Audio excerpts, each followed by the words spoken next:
Hey everyone, welcome back to my channel Commerce and Management Studies. So those who are new to the channel, let me tell once again that I have made a lot of videos on various topics of the commerce and management for the students of commerce and management. If you're liking my videos, please give me a thumbs up and do subscribe to the channel. And one more thing, that if you want the notifications of the video, you can also join my Telegram channel, the link for which I have given in the description box. So let's start quickly. In this series, we are doing various topics on the concepts of marketing management. So here I have a video on the topics of consumers. As we all know, consumers are a very, very important part if we talk about marketing.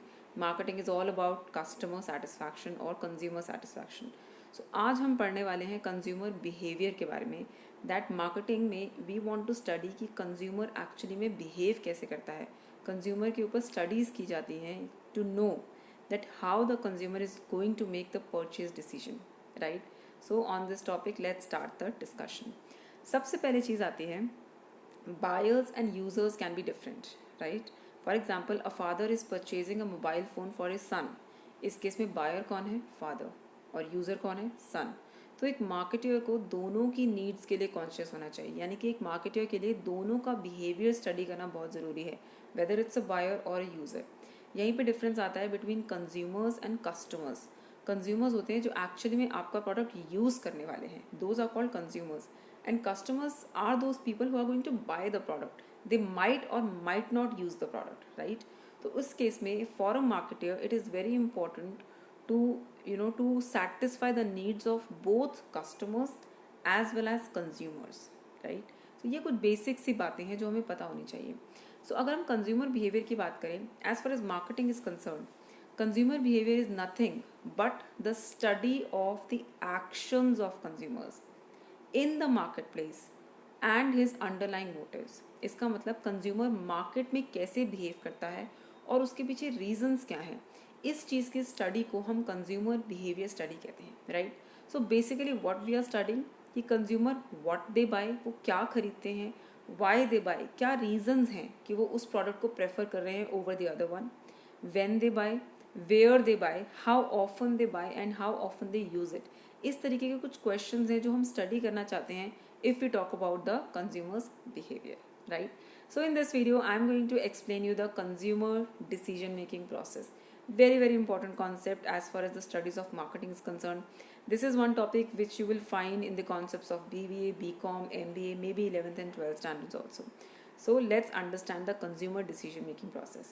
So first of all, consumer decision making process एक 5 step process है. इसमें 5 steps हैं, जिसका मतलब है हर consumer जब भी कोई परचेज करता है तो जनरली ब्रॉडली वो इन 5 स्टेप्स से होते हुए निकलता है. Let first of all see what are the steps and then will understand them in detail.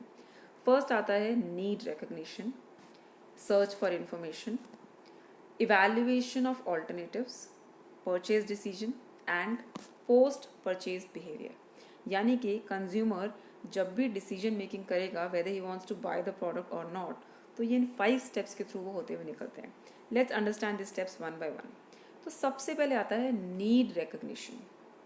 सबसे पहले if a consumer wants to make a purchase, तो वो सबसे पहले नीड को रिकग्नाइज करेगा कि हाँ उसे वो प्रोडक्ट चाहिए, right. So it is recognising the need for a service और अ प्रोडक्ट. ये कंज्यूमर अपने आप रियलाइज़ करेगा कि हाँ उसे या तो कोई सर्विस चाहिए या उसे कोई प्रोडक्ट चाहिए. दिस नीड, ये जो नीड है, ये इंटरनली भी प्रॉम्प्ट की जा सकती है और एक्सटर्नली भी प्रॉम्प्ट की जा सकती है. For example, one day I just look at the mirror और मुझे ऐसा लगता है that I need a hair cut. So this is an internal need prompt, right. मुझे इंटरनली रियलाइज हुआ कि मुझे एक सर्विस की ज़रूरत है. It can be an external factor also. Somebody says me that I think you need a haircut, so that could be externally prompted as well. So in the picture as you can see, the mobile phone has been broken. तो यहाँ पे एक external force आया है जिसकी वजह से अब हमें मोबाइल फ़ोन की ज़रूरत है, राइट.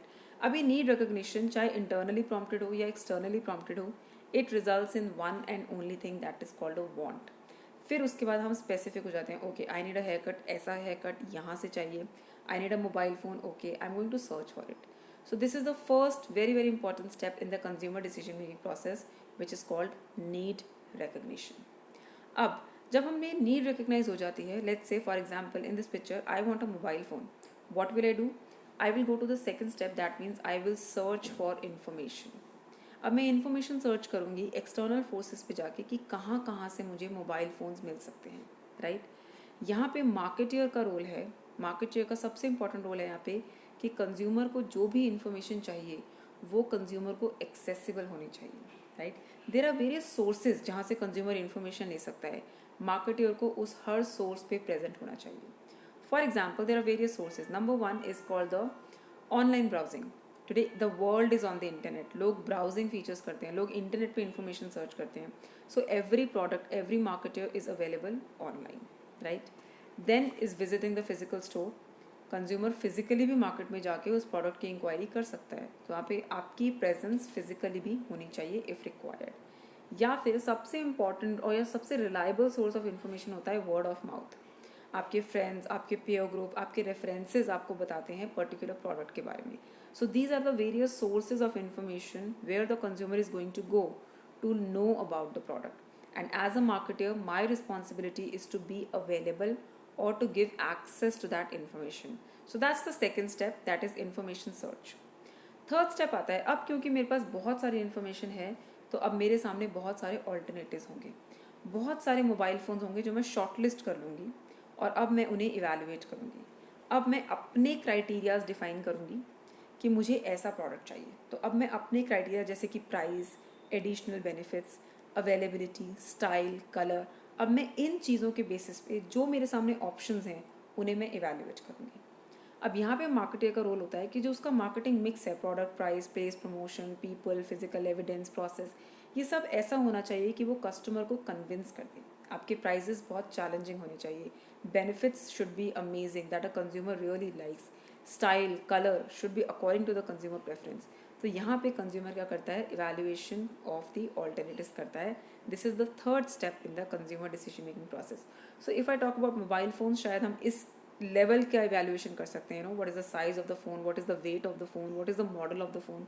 इस बेसिस पे हम अपने ऑल्टरनेटिव्स को इवैल्यूएट करते हैं. Then after the evaluation alternatives, जब हम सारे ऑल्टरनेटिव्स को इवैल्यूएट कर लेंगे तब आता है फोर्थ स्टेप, यानी कि परचेज डिसीजन. फाइनली अब कंज्यूमर अपना प्रोडक्ट परचेज कर लेता है. So this is the actual moment everybody is waiting for. This is the actual moment the consumer is waiting for. This is the actual moment the marketer is waiting for. So after gathering all the information, after all the evaluation, the consumer will finally purchase the product. लेकिन यहाँ पे आके consumer decision making process stop नहीं होता है. Consumers or let's say human beings, हमारी जो wants है वो unlimited है. We are never satisfied, right? हम कभी भी satisfy नहीं होते हैं. So 90% of the consumer they generally question their purchase. हम लोग परचेज करने के बाद क्वेश्चन करते हैं कि क्या हमने सही परचेज करी है या नहीं. तो ये भी कंज्यूमर डिसीजन मेकिंग का एक बहुत इंपॉर्टेंट स्टेप है जिसे हम कहते हैं पोस्ट परचेज बिहेवियर. यानी कि परचेज करने के बाद भी कंज्यूमर के मन में डाउट्स आ सकते हैं whether my purchase is right और नॉट. और ये है सबसे important step. As you know, marketing is not about selling. Marketing is not about throwing your product outside the company. It is bringing the customer inside the company, right? So that's called post-purchase behavior. Post-purchase behavior होता है, remember, as a marketer मेरा job क्या है कि consumer का जो purchase decision है वो बहुत ही पॉजिटिव एक्सपीरियंस होना चाहिए. तो मुझे follow up emails, discount coupons, newsletter, basically consumer के साथ रिलेशनशिप बना के रखना है ताकि वो कंज्यूमर मेरी कंपनी या मेरे प्रोडक्ट के साथ अटैच हो जाए. Very important thing, in the world of online, in this online era जहाँ पे एक कंज्यूमर कोई भी रिव्यू डाल सकता है, it is very important to keep the consumers happy, to keep the customers happy. So ये होता है post purchase behaviour. Post purchase behaviour में एक बहुत ही इंपॉर्टेंट टर्म है जो हम स्टडी करते हैं जिसे हम कहते हैं कॉग्निटिव डिसोनेंस. कॉग्निटिव डिसोनेंस का मतलब होता है, कॉग्निटिव का मतलब होता है thinking process, anything that is related to your thoughts, उसे हम कहते हैं कॉग्निटिव. और डिसोनेंस का मतलब होता है डिस्टर्बेंस. जब आपके दो थॉट्स आपस में कॉन्ट्राडिक्टरी होते हैं, लेना चाहिए था या नहीं लेना चाहिए था, सही किया या गलत किया, जब इस तरीके के कॉन्ट्राडिक्टरी थॉट्स हमारे दिमाग में आते हैं तो उसे कहते हैं cognitive dissonance. And as the study says 90% of the consumers purchase करने के बाद कॉग्निटिव डिसोनेंस को फील करते हैं. क्या होता है, it is a mental discomfort in the mind of the customer. Customer को हमेशा ऐसा लगता है कि मे बी मैंने राइट परचेज नहीं की है. I should have waited a little longer, शायद बेटर प्रोडक्ट मिलता, शायद बेटर ऑफर मिलता। इस तरीके का कॉग्निटिव डिसोनेंस हर कस्टमर फेस करता है।